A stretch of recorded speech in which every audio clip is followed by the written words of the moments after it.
I work the front desk at a hotel in Munich. An American couple checked in last Tuesday around 3 in the afternoon. The husband leaned against the counter and asked if breakfast was included with their room rate. I looked at him directly and said, "No, just that. One word." He stared at me for what felt like 10 full seconds, blinking slowly, then asked the exact same question again, as if I hadn't spoken. I repeated myself with the same tone. "No." His wife touched his arm and whispered loud enough for me to hear, "Honey, he's being really rude to you." I wasn't being rude. I was answering his direct question with a direct answer. This is what I mean about Americans and Germans. We speak different languages even when we're both using English. Germans answer questions with facts. Americans hear attitude in those facts. This miscommunication happens every single day at my hotel, and I've stopped being surprised by it. Last month, an American asked our concierge Maria for restaurant recommendations near the hotel. She's worked here for 8 years and knows every place within walking distance. She told him, "The Italian place around the corner is overpriced and the portions are small." She was giving him valuable insider information to help him avoid disappointment. He went completely silent, then walked straight to management and filed a formal complaint. He said Maria was openly hostile to him and was deliberately ruining his vacation with her bad attitude. He wanted her fired. She was trying to save him €40 and a mediocre meal. He interpreted helpful information as a personal attack. A different guest asked me if our hotel had a fitness center. I said, "Yes, but it's quite small. Just 2 treadmills and some free weights." She smiled tightly and went to her room. 3 days later, she left a review on TripAdvisor. 1 star.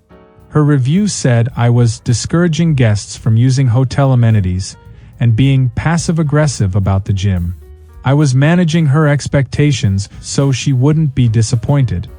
She thought I was secretly insulting her fitness routine or the hotel itself. Here's what Americans fundamentally don't understand about German culture. German directness isn't rudeness. It's not coldness. It's not hostility. It's efficiency and respect. We say exactly what we mean with no decorative language. No hidden messages. No reading between the lines. When we say no, we mean no. When something is small, we accurately describe it as small.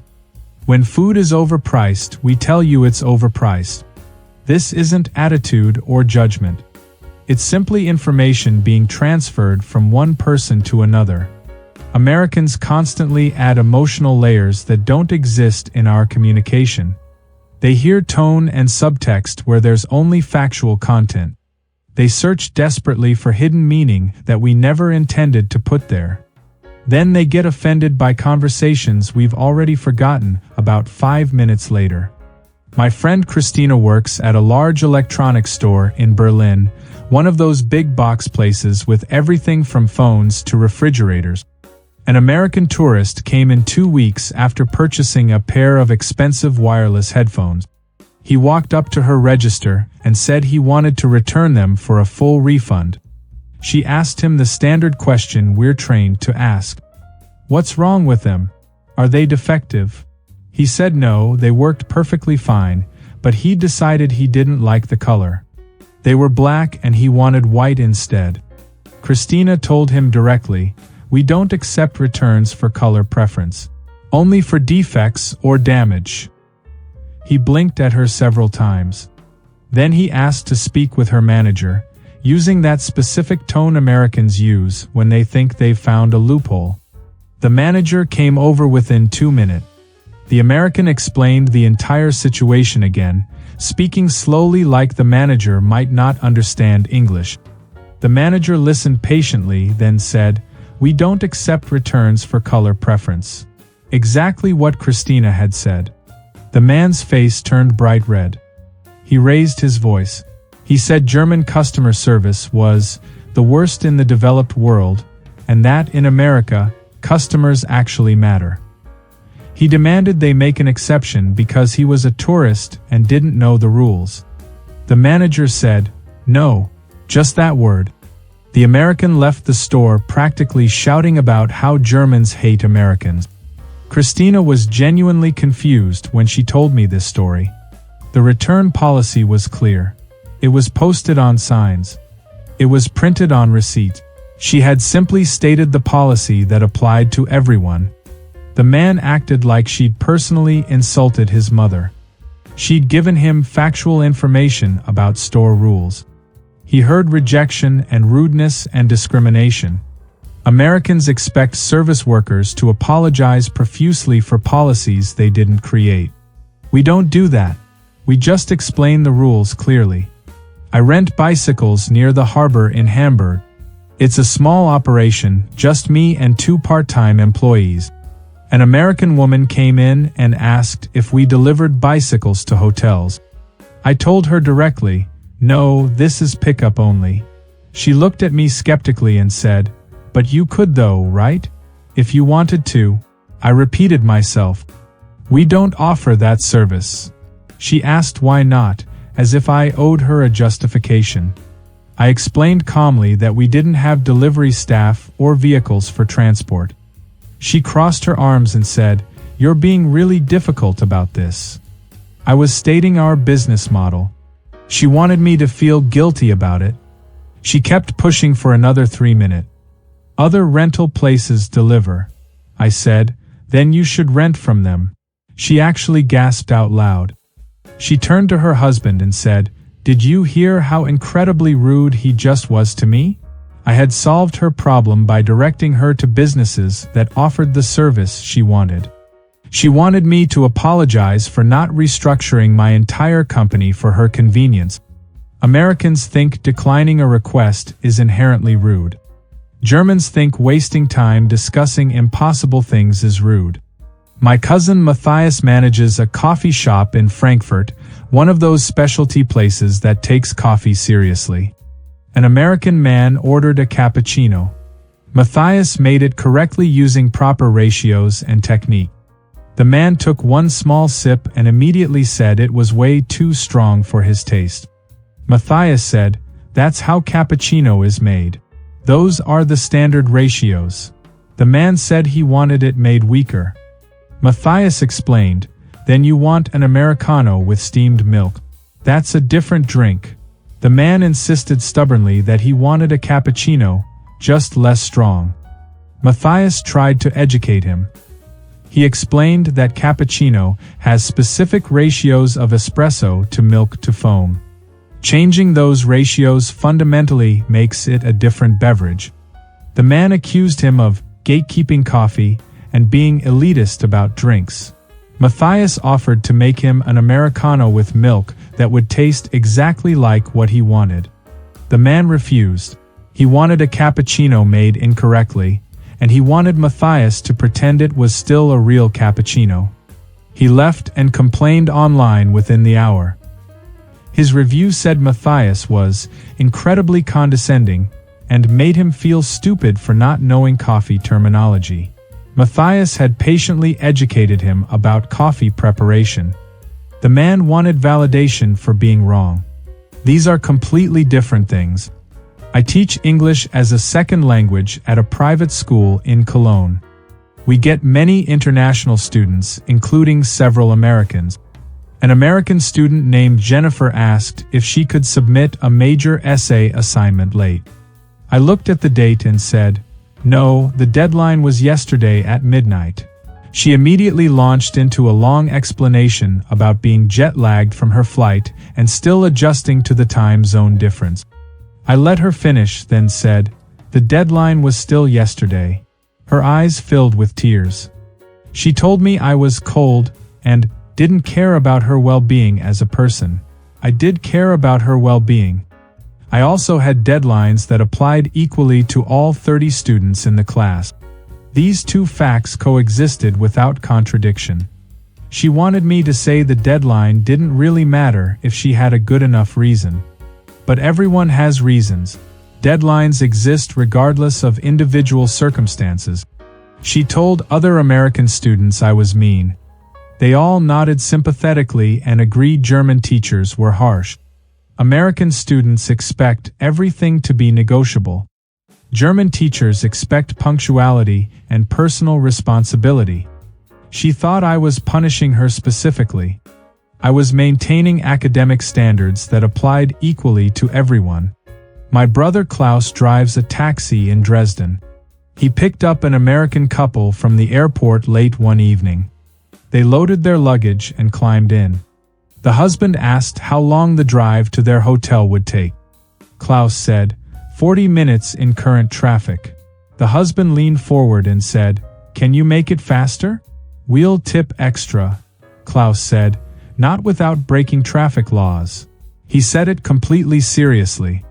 The husband laughed nervously, waiting for Klaus to laugh too. Klaus didn't laugh. He was being serious about following the law.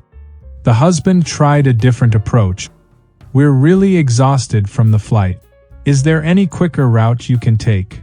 Klaus said, "This is the quickest legal route at this time of day." The wife whispered to her husband, "He's not very friendly, is he?" Klaus heard everything. The taxi wasn't that big. He wasn't being unfriendly. He was driving them safely and efficiently while following all traffic regulations. They wanted emotional performance and warmth. He was providing professional transportation services. They tipped him poorly. Their receipt review said he was robotic and completely lacked human warmth.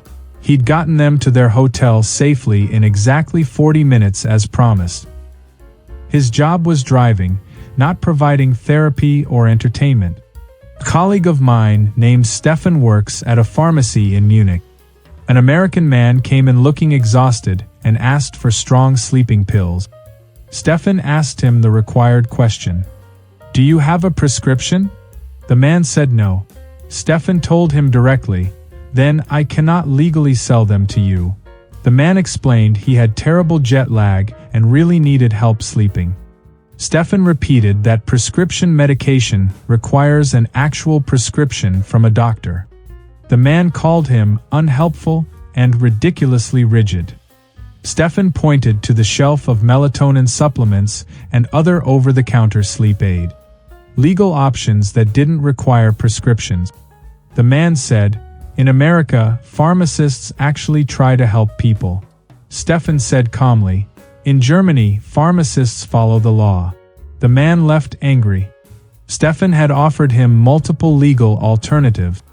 The man wanted him to break pharmaceutical regulations because he was tired. Stefan wouldn't do that. That's not rigidity. That's basic professionalism. I work security at the Checkpoint Charlie Museum in Berlin. It's a serious job protecting important historical artifacts from World War II and the Cold War. Last week, an American woman in her 50s was looking at a display of original document. I watched her reach out and touch the glass case with her fingers. I walked over and said firmly but politely, "Please don't touch the exhibits." She pulled her hand back quickly and apologized. I nodded and walked away. 5 minutes later, I glanced at the security cameras and saw her touching a completely different display. I walked back over and said, "Please do not touch the exhibits." She got immediately defensive. I barely touched it. "It was just for a second." I said, "You still touched it. Please don't." She said I was targeting her and following her around. I wasn't targeting her. I was doing my job. She'd broken the clearly posted rule twice. I'd corrected her twice. She wanted the second warning delivered more gently because she felt embarrassed. I wanted the irreplaceable historical artifacts protected from oil and damage. Her husband walked over and intervened. She didn't mean any harm by it. I said, "The rule isn't about intent. It's about preservation of artifacts." He said, "You could be nicer about the way you say it." I looked at him and said, "I could also let your wife damage historical artifacts that survived a world war." They walked away quickly, muttering to each other about rude Germans. This is the fundamental disconnect. Americans think politeness means softening truth and adding cushioning language. Germans think politeness means respecting everyone's time by being completely clear. When I tell someone not to touch something, I'm protecting irreplaceable history. When I tell someone breakfast isn't included, I'm preventing billing confusion and arguments at checkout. When I tell someone the gym is small, I'm saving them disappointment and managing expectations properly. We're not rude. We're not cold. We're not hostile. We're direct. The difference between those things is everything. If you come to Germany and assume we're being hostile every time we state simple facts, you'll have a miserable time here. If you understand we're simply eliminating ambiguity and communicating efficiently, you'll appreciate the clarity. We say exactly what we mean so you know precisely where you stand. That's not coldness. That's respect for your intelligence and your time.